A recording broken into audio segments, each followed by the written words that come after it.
Hello, welcome back to PlayStation Access. My name is Nathan and I'm here with Dave. Hello. Dave, you are just here to listen to me talk. Yes, I am. I'm just going to look pretty. I mean, in a general way. Yeah.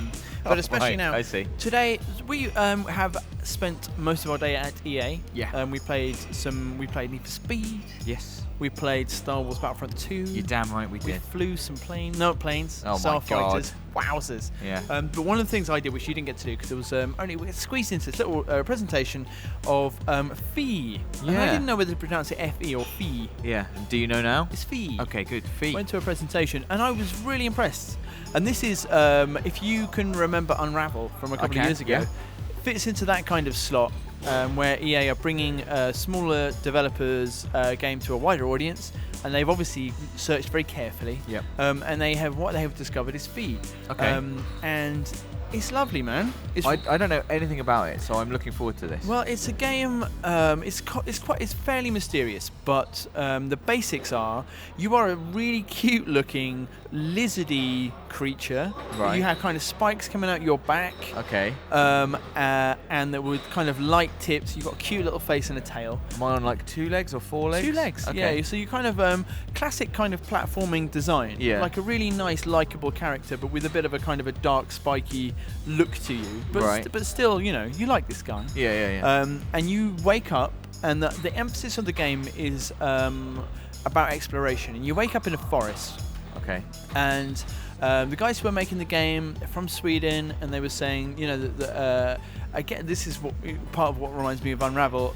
The kind of idea of exploration and about wanting to base it in the forest is that was kind of where they grew up playing and visiting. It's from their own lives, from their own world. Yeah, and the really interesting thing was that they always, you know, the forest is it's not designed for playing in, but No. it's a brilliant place to play. Yes. And it is just itself. It was the quote that I really liked. You know, the forest is just itself, and they wanted to kind of put you in a situation where you weren't really sure what you were doing, and you were just kind of experimenting and searching for things. And in a way, that kind of oblique sense of objective reminded me of Journey. Right. And this is, I guess you could say, probably a similarly sized team. Some similar themes, the idea of kind of nature and landscapes, and kind of communication. And I think this is probably, lots of games get compared to Journey. Yeah. And it is By us. Yeah, I know, and it is, and it can be a little bit lazy, but there's some real parallels here, not in 2 ways. I think it's going to be really good, this game, and also I think it's going to be touching in an unexpected, less unexpected now I'm telling you about it, but in an unexpected way. One of the main things you do in this game is sing. Right. A singing lizard. I'm not even sure if you're a lizard. You Okay. might be a mammal. I'm not sure. Right. But yeah, you sing and you kind of produce this it's a cute kind of warbling noise, and that's how you kind of can interact with certain things in your environment. So you might be walking around. It's not quite silhouetted, but it's quite lo-fi visually, and the color scheme is kind of very dark black trees going up to kind of purple skies, and you're a bit like Journey. Your voice, it's visualized, and you can kind of see it coming out of you. Okay, yeah. And then you can see if you come across certain animals, they will respond to your voice, and you can. So, for instance, he kind of approached a deer, a fawn, small deer. And said, look, like in real life, if I approached him like this, it just ran up to him and started singing, and it ran away. But it didn't run too far, and it was curious, and it kind of wanted to be our friend. And then by kind of pressing the button more gradually and gently, the fawn was kind of attracted over.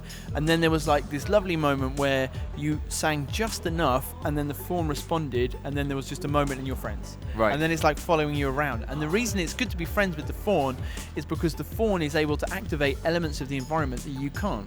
Okay. So it could activate these things called draft flowers, which are just, in a platforming mechanic sense, you know, once they're activated, they will lift you up to higher areas that you're able to access.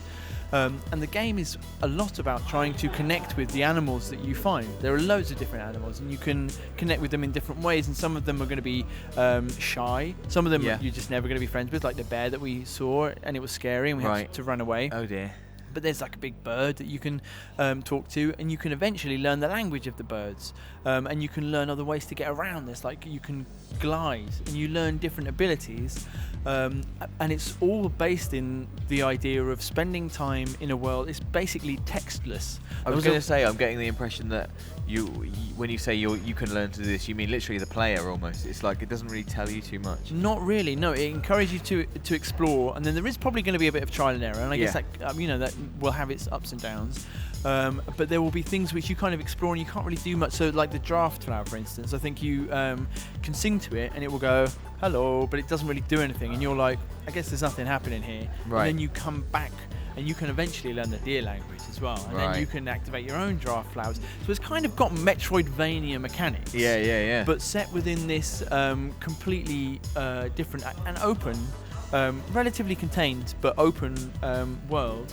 The forest the danger is the forest is being attacked by a group just known as the Silent Ones. Right. And they're just trying to trap other animals. Oh. And they're just kind of black figures, but their technology can be disrupted if you find pollen. So there was one scene where you're trying to connect with a bird, giant bird, who just sat down. Suddenly these Silent Ones come and they trap her.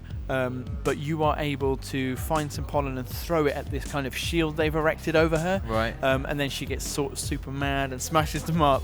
Nice. But they run away with her eggs, and then you have to go and find her eggs, and that's kind of the next part of the... And I think that those kind of, it's not going to say, this is the thing you have to do next. It's your objective. But it's going to be like, that bird was good, and her eggs are gone, and she's sad. I'm mad. And now you might go and search them out. Yeah.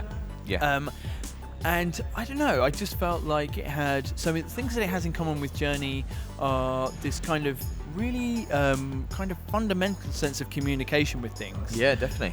But also, once they revealed a bit more about the way that you can get around the world, so you can eventually learn to glide. As I mentioned, you learn how to climb trees. You can learn how to activate these kind of drafts that lift you up. And the final kind of bit of the demo that we were showing was an enormous deer, giant, and it can't hear you from the ground because you're trying to sing to connect with him, but he's just too big. Right. And he's like, imagine the Colossus in Shadow of the Colossus.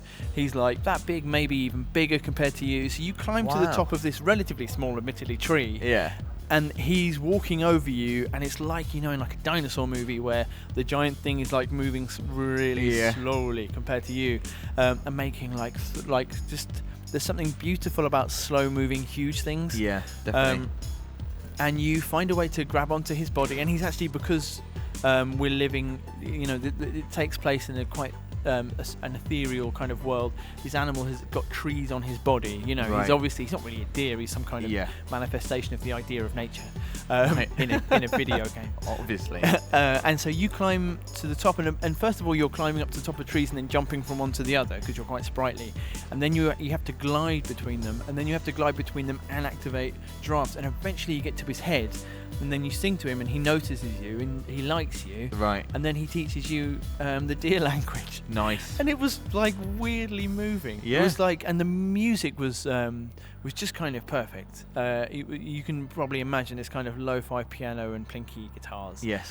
It was wonderful, man. And I was just left, I spent ages afterwards trying to convince them to let us play the game and show it on the channel. Yeah. It's really, really good. And I imagine that's exactly why it's been, picked up by by EA. It sounds really, really cool. And it's going to be almost textless. They want as little... the quote that I really liked was, it was important for us to have the human language be as far away from the game as possible. That's really nice. Because it's not...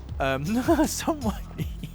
you come to these events and like, so, is there any questions? And everyone was like, how big's the world? And they were like, it's not that big. It's really That's brilliant. not the point of the game, really. And then someone said, can you tell us about the weather system? And the guy just laughed and said, there's no weather system. What are you talking about? It's whatever we've made it. Like, it's just it's this beautiful. Yeah, mostly raining or whatever. The weather is just whatever it is. So it's not that kind of open world. That's not what it's about. No. It's a kind of stylized... stylized place where you can kind of just... It's supposed to be about nature. It's not supposed to be about talking to stuff in... They obviously wanted you to come away with a certain idea. It's not just it got a story, but maybe it's got a message and a way it wants you to feel and think about things. And I was thinking, is it... Because, going back to that first kind of idea, I was thinking all the way through the presentation, can you really replicate the idea of a place like the forest, which isn't built and it's unplanned, but it's somewhere to play in? Can you do that in a game which you have to, build for literally years? Yeah. And I think you can if you are trying to recreate a place where people are not sure what there is to do or what they should be doing, and then they have to discover it, because that was their main things they were trying to get across. So this is a game about discovering things and connecting with nature, and just kind of finding your place within a particular world. Yeah. So it looked really good, man, and I am excited about playing more of it. Hopefully we will have more of it on the channel soon. Thank you for listening to me. Oh, it was a pleasure. Speak about it. That's all right. It's really exciting. I'm off to a place with less of the human language now. Okay. And let us know what you think in the comments. If you've seen it, because they released a new trailer for Gamescom. So if you've seen it, let us know what you think. Keep an eye out for it. It's going to be really good. And do stay tuned to PlayStation Access, because we have got loads more coming up.